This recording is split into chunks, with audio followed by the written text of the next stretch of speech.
O que é um transformador e como funciona? Você sabe o que é um transformador e como funciona? Leia esse breve artigo e aprenda de uma forma bem simples e clara sobre este equipamento. O transformador, ou também popularmente conhecido como trafo, é um equipamento de grande importância no ramo da eletricidade, pois a partir deles conseguimos transportar grandes quantidades de energia elétrica sem grandes perdas. Também é ele quem possibilita usarmos essa mesma energia em nossas casas em níveis menos perigosos. Existem diversos tipos e tamanhos de transformadores empregados às mais variáveis aplicações, desde a eletrônica até sistemas de potências. Em outro artigo trataremos de explicar o funcionamento destes outros modelos com mais detalhes e exemplos de aplicação. Já clique aqui e ligue também sobre os tipos de trafos e suas aplicações. Transformador, como funciona? O transformador trabalha somente em corrente alternada. Basicamente, ele possui duas bobinas, uma chamada de primária e outra de secundária. Quando uma corrente alternada é aplicada sobre a bobina primária, será criado um campo magnético variável em volta dela. Como a bobina secundária está bem próximo da bobina primária, o fluxo variável irá se deslocar sobre ela de forma que a bobina primária provoque uma indução de tensão da bobina secundária. Para que seja assegurado que a maior parte do fluxo magnético do primário atravesse o secundário, é utilizado o núcleo de ferro doce. Este núcleo proporciona um caminho mais fácil entre as duas bobinas. Como material de ferro doce possui baixa redundância, baixa oposição ao fluxo magnético, inclusive com mais baixa que o ar, são bastante implicadas nesta função. Veja na figura abaixo uma composição básica de um transformador.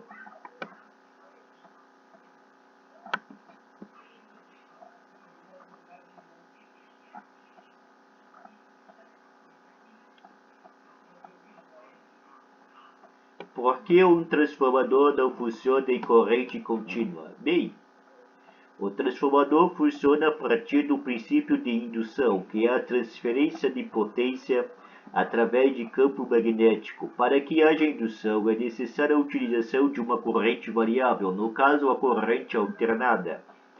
Essa corrente atinge o seu ponto máximo e mínimo durante o ciclo e fornece seu padrão de onda senoidal. Se aplicarmos uma corrente contínua através da bobina primária, o campo magnético permanecerá constante. Mas se passarmos a corrente alternada nessa bobina, o campo magnético aumentará e diminuirá a força e mudará a polaridade conforme a corrente muda de direção. Como o campo magnético varia a sua polaridade e intensidade, essa mudança provoca a movimentação dos elétrons livres da bobina secundária, surgindo assim a força eletromotriz ou FEM. Quando aplicamos uma corrente contínua à bobina primária, a FEM não ocorre porque o campo magnético é constante, portanto não consegue provocar a movimentação dos elétrons livres da bobina secundária. Os únicos casos que conseguiríamos causar uma FEM no secundário usando corrente contínua seria se abríssemos e fechássemos o circuito primário por um momento ou variássemos os valores de tensão da bobina primária, o que não seria nada prático, já que a corrente alternada faz isso tudo naturalmente. Partes de um transformador.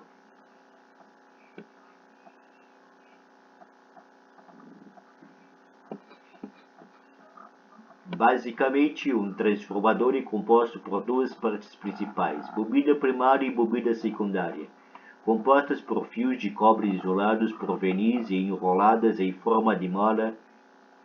As bobinas primárias e secundárias não são conectadas fisicamente. O acoplamento entre elas é somente magnético, núcleo, feito de um material de ferro com baixa redundância, perda dos transformadores.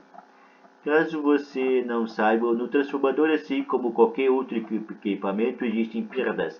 A energia do circuito secundário nunca será a mesma do circuito primário.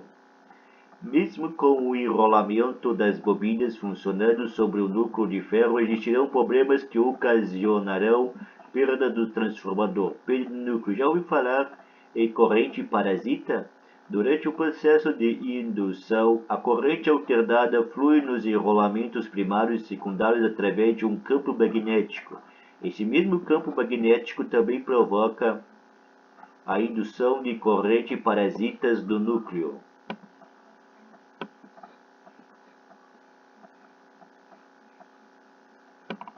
Essas correntes podem provocar o aquecimento de ferro e este calor representa uma perda de energia. Para reduzir essas correntes parasitas, o núcleo de ferro é constituído por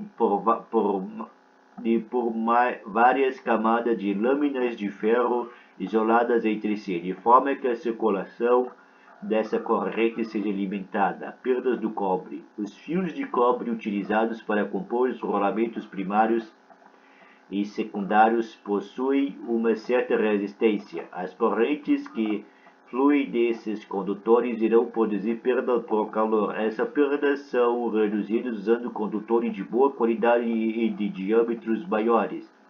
Você sabe quais são os tipos de refrigeração dos transformadores? Clique aqui e leia nosso artigo sobre esse tema. Não deixe de ler nossos outros artigos.